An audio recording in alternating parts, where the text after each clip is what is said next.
Hello everybody, my name's Lynx. Welcome back to Warframe. Yes, I'm back with Warframe. So yeah, it's been a little while since I've done anything Warframe, and before people comment that this is a leafy type thing where I cover the entire bottom part of my mouth, I'm trying to figure out how to best film. This is the best thing I've come up with so far, so we're gonna have to deal with it. But we're back with Warframe, and the first video of this new generation of Lynx videos, hopefully, maybe, I don't know, the review of Umbra and the accompanying weapons. So Umbra just recently came out on PlayStation or on consoles, and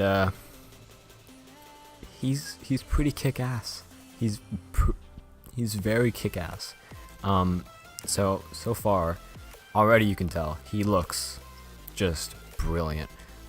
This is about what I expected Umbra to look like, and he does, and he looks great. Now, with Umbra came a couple new mods. They're called, I think, Umbral mods, or just Umbra mods. So as you can see, it's these three prime mods. So there's Umbral Vitality, which is just 420% health and 6% Tau resist. I'm pretty sure that's just kind of resistance to sentience or sentient attacks, or maybe something like that. And then Umbral Strength, which is basically Intensify, and it gives another 6 Tau resistance. And it gives an Umbral Fiber, which is just pretty much steel fiber, but with the extra Tau resist. I'm running Steel Charge and Power Drift, Stretch, Flow, Streamline, Constitution, and Transfort.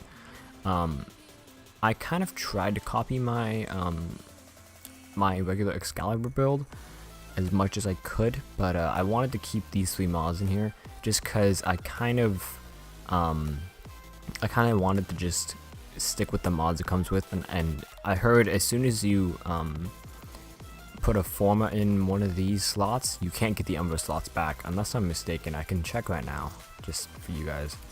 Let me see. Yeah, so you can't forma a Umbra polarity into any frames. So keep that in mind if you want to switch it out for anything. So there's that. So Umbra by himself, looking pretty good. Currently running a 206% power strength, 145% range, 130% efficiency, and 101% duration. The stats compared to regular Excal, right? So he loses. I don't like this one. He loses. So regular Excal has 225 less armor and 50 less energy. Yeah, I don't. Again, I'm on console, so I don't have Excal Umbra, nor could I ever get him. I mean, Excal Prime, duh. But I'm not sure how the stats stack up. I'm pretty sure it's about the same as regular Excal. But yeah, Excal Umbra is very nice. Now, he has pretty much the same ability set, except for one major difference. So his Radial Blind is a little bit different in that it still blinds guys, but it also, as you can see here, causes sentients to shed any built-up resistances. So if you wanted to, you could just go kill a sentient, and then instead of going into operator mode to try and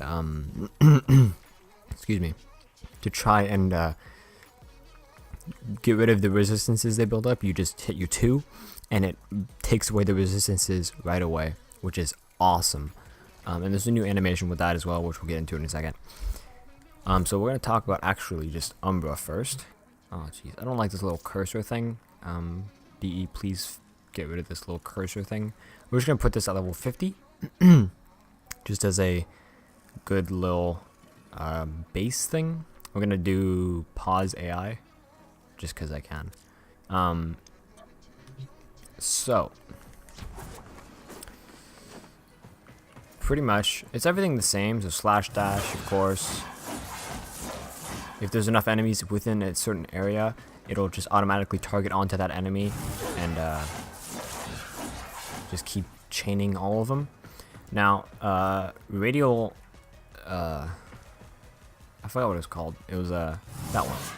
Radial javelin, again, pretty much the same. I need more energy. I have noticed, however, when you do hit guys with radial javelin now, with Umbra, it tends to it's just kind of a cool little effect. It leaves the swords in them for a little while longer. Okay, you're just pitiful.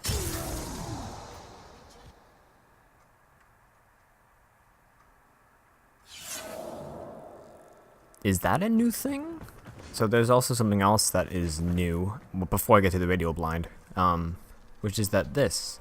So once you go into operator mode, he keeps going by himself, which is actually very useful when you're doing something like maybe farming for sentient shards. So then you can just kind of go in your operator mode, and he'll keep. Did he actually just fall off the ledge? Well, yeah, you can go into your operator mode. You can have him kill the bombalists, and then you go ahead and just blast them, and then get rid of them that way. And as you can see, since he has my Tigress, he's kind of kicking ass at these sentients. Oh, there you go. There you go. So yeah, that's a cool little feature. I really, really like that. I think part of the story was that he has he's independent of transference. He doesn't need someone to be transference to in order for him to just keep on going. The entire time you're fighting him, he's just a lone he's a lone Warframe, and you have to like pretty much transference hack into him to really get to him. So that's interesting little mechanic. Now, if we go ahead and simulate this again, we can go ahead and look at this. So now, this is about the same. New animation a little bit, right? It's pretty much the same. And then you can do your kind of stealth attacks on him if you like. Now, this doesn't really come into play, however, until you start beating up on sentients. Okay, really. So now I'm gonna go ahead and that's not the one. I'm gonna go ahead and spawn in some, and we're gonna spawn in some sentients. So we're gonna go just kind of one of each, just cause why not? Bombalist, Mimic. These are also new. What they basically do is that they'll just be hiding as like regular objects in the map, and then from then you kind of just have to go find them. They're pretty easy to spot. You usually find like a item sculpture where it wasn't before, and that's how you know that's the Mimic. So we're gonna go ahead and do this. They're at level 50. So, okay, really. So yeah, we're gonna go ahead and just simulate this all up and show you guys this. So there we go. So I'm gonna use axe stilettos, right? Cause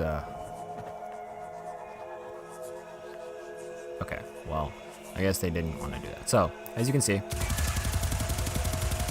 go like this, and eventually. There we go. So there's an immunity to viral. There's an immunity to viral again. Sentient fighters can adapt. There's Lotus again. Hit them with something else. There's Blast. We have. Okay, well that one doesn't really matter. Okay, stop shooting him, please. And then we'll just do there we go, Blast. So now they're all immune to those certain statuses.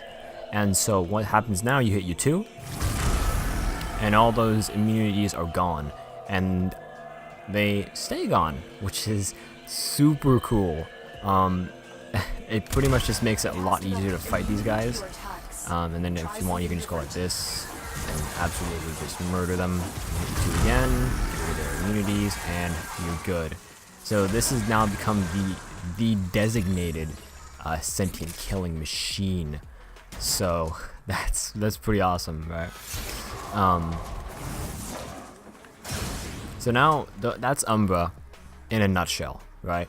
Now we're gonna go ahead and look at this. So with the update came independent exalted weapons, so stuff like the Valkyrie's Claws, Mace's Redeemers, Ivara's Artemis Bow, and the Exalted Blade. They're their own entity, so now you can mod them however you like, mod them independently to how you would anything else. So here it's just this is built in, you can't really take it off, I don't think. Nope. So you got three other mods, two other mods that came with this. So Sacrificial Pressure, which is just 75% melee damage and 18% damage to sentience. This is pretty much what replaces Pressure Point. Sacrificial Steel, which is plus critical chance and 18% damage to sentience. And then I also got Jagged Edge, Parry, Spoiled Strike, Rending Strike, Buzzkill, and Prime Fury.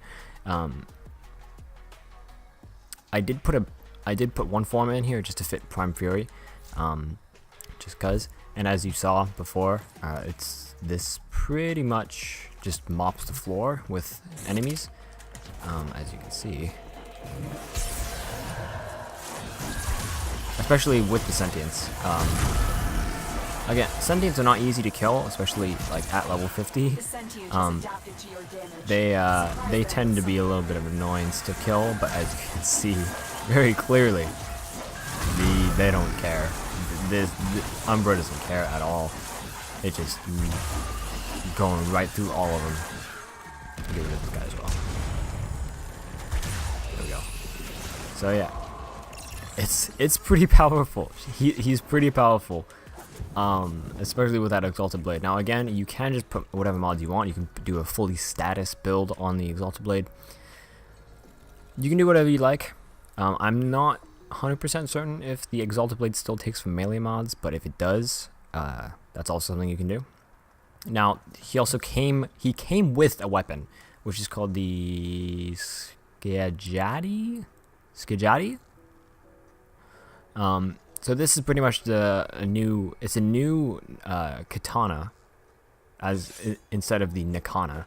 So finally we have something else besides the Nikana. This came with 2 other mods as well. So Sacrificial Steel, again, critical chance, damage to sentience, and then melee damage to sentience. And I also have Spoiled Strike, Prime Fury, Prime Reach, Rending Strike, and Buzzkill. No Forma yet. I'm probably going to put 2 Vs and then fit something else in here. Probably. And I have Blind Justice because I don't believe I have any other mods for stance. But when compared to the other Nikanas, so we go against Nikana Prime. Nikana Prime, we're gonna actually do this. Here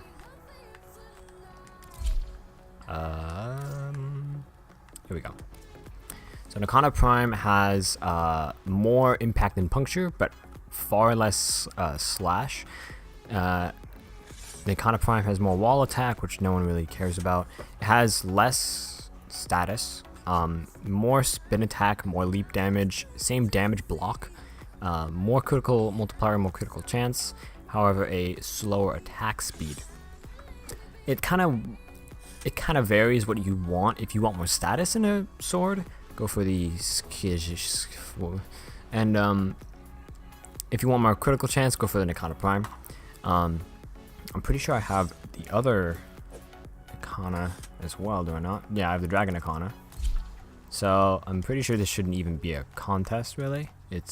Actually. So yeah, the Dragon Nikana does have gas damage. It does have higher attack speed, more critical multiplier, more damage block, more leap and spin and wall attack, which doesn't really matter again. A significant amount more status. Is this? No, this isn't showing with mods. Yeah, it's not showing with mods. Okay, cool. But yeah, it has more slash, more puncture, but less impact. you can kind of weigh the differences there as well if you like. I don't have the regular Nakana, do I? No, I got rid of it for the Dragon Nakana. Okay, whatever. But yeah, it varies on what you want in a weapon. I'm gonna go ahead and just simulate up the these guys again. Actually, yeah, whatever. We're gonna go with a couple of Conquilists. Simulate this up. We can go ahead and take a look at this. So, as you can see, this also does pretty significant damage to the Sentients because of that extra damage bump it gets from the mods. Go ahead and hit 2 again. Try something different. And it kind of cuts through them pretty fast. I'm not certain when you would ever find level 50 Sentients. Probably not ever, unless you're doing like survival on Lua. In which case, sure. But here, yeah, it kind of just mops the floor with them. So again, very powerful weapons from Umbra, very powerful everything from Umbra so far. So that's kind of it. Umbra has been very fun to play, very cool character, very interesting storyline. We got a lot of things covered with Umbra. It was pretty cool to see everything happening. But yeah, that's Umbra, that's the Skaijati, and that's the Exalted Blade. So thank you guys so much for watching the video. If you liked the video, please leave a like and a comment down below. It really helps me out and I really appreciate it. Let me know if you want to keep seeing Warframe content, because I kind of miss playing this game on YouTube videos. So yeah, so thank you guys so much for watching, and I'll catch you guys in the next video. Peace.